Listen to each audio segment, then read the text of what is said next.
Isa po ko sa talagang napapaisip ngayon, bakit nais ni Justice Secretary Boying Remulla na maging ombudsman. At sa katunayan ay kinumpirma niya po na interesado siya na mag-apply at para maging ombudsman. Alam naman natin kapag ginustuhon nito ay maaring siya na po ang maging ombudsman at dahil sa ang pipili ho rito ay si Pangulong Marcos Jr. Bagamat sila po ay dadaan sa pagbusisi ng Judicial and Bar Council, mga kababayan. So, kayo ho, ano ba naisip nyo? Kasi parang ito hong hakbang na ito ni Secretary Boying Remulla ay maaring hindi umaalis na magkaroon po ng kaisipan na baka may kinalaman po kaya ito para po mapigilan ito pong si VP Sara Duterte sa pagtakbo sa 2028 presidential elections. Dahil sa ngayon, kung sakasakali ho na ma-impeach itong si VP Sara ay pwedeng paulanan ng kaso ito si VP Sara. At kung sakaling ma-absuelto ay talagang marami rin na pwedeng ibatong mga kaso laban ho rito dahil sa nakaumang ho dyan yung naging rekomendasyon ng House Committee on Good Government and Public Accountability. Diba na kung saan meron ho diyang kaso ng plunder, kung ano-ano mga malversation, perjury, lahat to, marami ho mga kababayan, diba nakaumang. At dati na agad na rin inaksyonan niyan ni Ombudsman Martires pero bigla ngayon pumreno dahil sa marami pong pumalag. At ngayong July 27 ay nakatakda na pong magretiro ito pong si Ombudsman Samuel Martires. So dito ho, 7 taon ang magiging termino ng ombudsman. Kasi ako nagtataka lang naman, nag-iisip po mga kababayan. At ito, pa sarili ko lang opinion. Kasi di ba nagkaroon po ng karamdaman, ito pong si Secretary Boying Remulla. At ang binabanggit ho nga nila ng marami, nako dapat sana mag-relax-relax na lang ho. Dahil sa matindi ho ang stress sa pagiging Justice Secretary. Lalo na ho, ombudsman. Diba? Naku, napakaraming trabaho yan dahil sa buong bansa, lahat to ng mga kaso ng mga opisyal ng gobyerno dadaan sa iyong tanggapan. So ito, pakinggan ho natin dahil sa sabi po ni Secretary Remulla, gusto niya raw pong maging ombudsman at nasabi niya raw ito kay Pangulong Marcos. Ito ha. Naniniwala si Justice Secretary Jesus Crispin Remulla na hindi magiging problema ang kinakarap ng reklamo kaugnay sa pag-aresto kay dating Pangulong Rodrigo Duterte para sa kanyang pinaplanong aplikasyon bilang susunod na ombudsman. Nakatutok si Jonathan Andal. I think that I have a lot to offer there. Yan ang sagot ni Justice Secretary Boying Remulla nang tanungin sa kanyang planong mag-apply bilang bagong ombudsman. Ipinaalam na raw niya ito kay Pangulong Bongbong Marcos. I told a mutual contact that I was very interested. Ano po sagot ni President? Wala naman, wala sinasabi. I'm submitting my application by Friday, before Friday. Hanggang July 27 na lang ang termino ng kasalukuyang ombudsman na si Samuel Martires. Ang mga gustong pumalit sa kanya may hanggang Biyernes o July 4 para magpasa ng aplikasyon sa JBC o Judicial and Bar Council na siyang sasala at magre-rekomenda sa Pangulo ng mga pangalang pagpipilian nitong i-appoint bilang ombudsman. Pero si Remulla, meron pang kinakaharap na reklamo sa ombudsman na isinampa ng Senador Amy Marcos tungkol sa legalidad ng pag-aresto at pagdala kay Pangulong Rodrigo Duterte sa ICC o International Criminal Court. Okay lang yun. The JBC can always evaluate that properly. Pero hindi naman po yun conflict na. I don't think so. Ang termino ng ombudsman saktong 7 taon, walang reappointment. Ibig sabihin, kung si Remulla ang piliin ni Pangulong Marcos, tatawid ang kanyang termino hanggang sa susunod na presidente.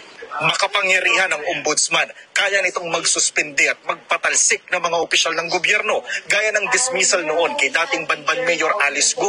Pwede itong magsagawa ng investigasyon, may reklamo man o wala, lalo na sa mga kaso ng pandarambong, korupsyon, pag-abuso sa kapangyarihan at paglabag sa tungkulin. Kabilang dyan ang mga impeachable official na maaaring imbestigahan sa kasong serious misconduct para sa pagsasampa ng impeachment complaint. Independent body rin ang ombudsman.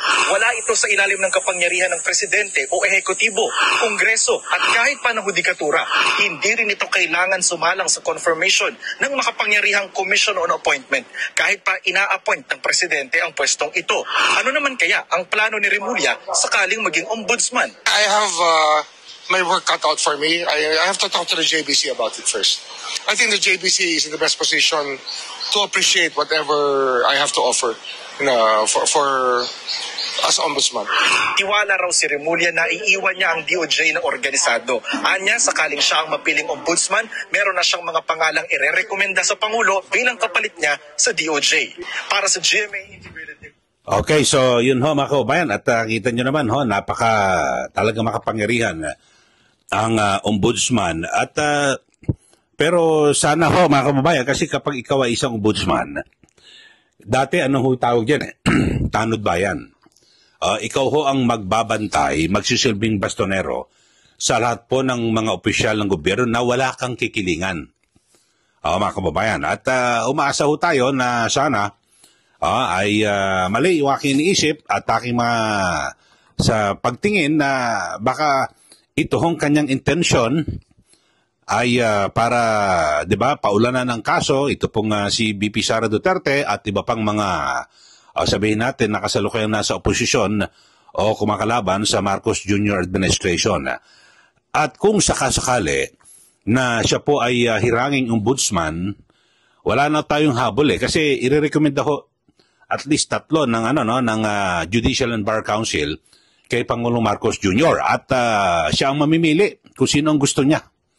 At wala na ho tayong habol na dahil sa hindi po dadaan yan sa Commission on Appointments, so hindi na po siya matatanong ng gusto at magigisa o kung ano man, wala na ho. So dire-diretso na yung kanyang trabaho at kung sakasakali na siya po ay magiging ombudsman, siya po ay tatagal lang hanggang 2032. 7 taon. So kahit na sino man, yung halimbawa, yung iba na po ang administrasyon, di ba? Matapos po yung Marcos Jr. administration sa 2028, pwede niya pa rin na yung posible, ito, yung mga perception lang ho, na baka protektahan pa rin yung kanyang dating boss, itong si dating Pangulong Marcos Jr. na ngayon, yan din ang pag-aakusa, di ba, kay Ombudsman Samuel Martires na hindi kasi appointee yan, ini-appoint yan ni Duterte. So parang bawat kilos kapag pabor sa mga Duterte ho ngayon, parang agad na ikinakabit. Hindi kasi appointee yan ni Duterte. So yun ho mga kababayan. Pero medyo, sabihin natin, medyo malayo po yung credentials ni Ombudsman Martires kasi dating naging Supreme Court Justice. Ito naman, kung sabagay, ito naman naging Justice Secretary, mga kababayan. So, yun lang ho. Kayo ho, ano bang pananaw nyo? Ang nakikita nyo motibo rito? Bakit ho nag-aambisyon ito pong si Secretary Boying Remulla na siya po ay maging ombudsman? Naku, napakatrabaho nito. At di ba, sinasabi nga di ba, kagagaling lang ho ito sa mabigat na karamdaman at dapat ho, medyo mag-relax-relax na. Pero may nakapending pa rin ho siya sa kanyang kaso dahil sa ito hong komite ni Senator Amy Marcos, yung Senate Committee on Foreign Relations, ay naghain po ng kaso dyan po sa ombudsman at na kung saan ay sinasabing naging di umano ay labag sa batas yung ginawa ng gobyerno at kasama ho dyan si Secretary Boying Remulla sa pagpapaaresto kay dating Pangulong Duterte at mabilis na pagpapatapon dyan po sa ICC sa The Hague, Netherlands. So, yun po, mga kababayan. Pero alam naman natin, kapag yan po'y nakatimbre at ginusto po ng Malacanang, wala ho tayong magagawa, no? Kasi sila po ang may kapangyarihan na mag-appoint. Pero yun lang ho, tayo ho ay umaasa na sana ho, kung sakasakali na siya po ay magiging ombudsman. Ako, tingin ko, pag nai-recommenda ho na yan, no? Inilatag, sinama ho sa rekomendasyon ng JBC, itong pangalan ni Secretary Remulla at pasok na ho yan.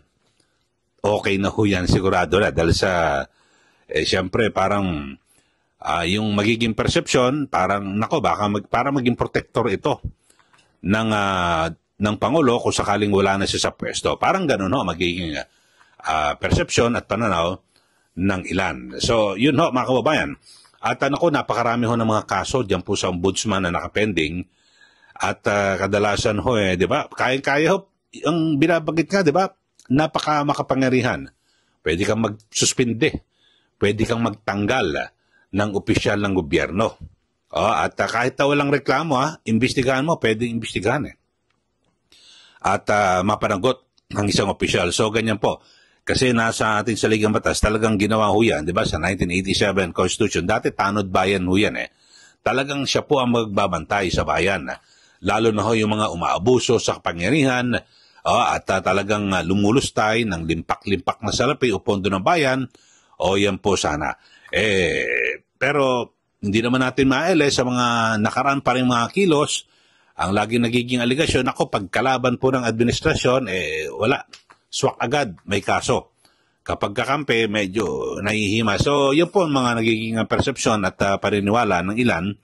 Sana ho, kung sakasakali na siya po ay magiging ombudsman, patunayan niya na mali po yung mga persepsyon o hinala na siya po ay magsisilbing tanod ni Pangulong Marcos Jr. Kasi tanod bayan po ito ombudsman, tagabantay sa taong bayan. At sana maliho yung mga hinala ng iba na magsisilbing tanod ni Pangulong Marcos Jr. at hanggang sa siya ay maalis o matapos po ang kanyang termino sa 2028. So yan lang po mga kababayan at sa mga bago lang po sa ating channel mag-subscribe na po kayo para kayo po laging updated dito po sa ating ginagawang mga pagtalakay sa mga mainit na issue at huwag nyo rin pong kalimutan na i-share at i-like. Maraming salamat muli. Ito po si Ka Eli. Magandang araw po sa ating lahat.